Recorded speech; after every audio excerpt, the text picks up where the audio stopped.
నువ్వు చిన్న ప్రార్థన చాలు. నువ్వు ఎంత బాధపడుతున్నావో, ఎంత కృంగిపోతున్నావో, ఒక్క చిన్న కన్నీటి బొట్టు ప్రార్థన చేయి.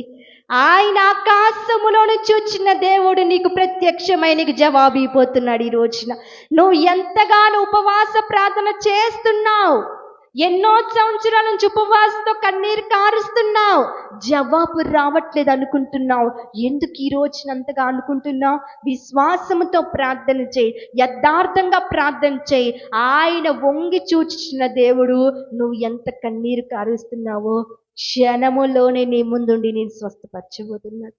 ఈ క్షణమే నీ గర్భము తెరవబోతున్నాడు. ఈ క్షణమే నీకు జాబు రాబోతుంది. నమ్ము, నమ్ము. ఆ రోజున అల్లికి వెళ్ళిపోయిందని అబ్రహాం ఏమన్నా వెనకొచ్చాడా? అమ్మో భార్య వెళ్ళిపోతుందని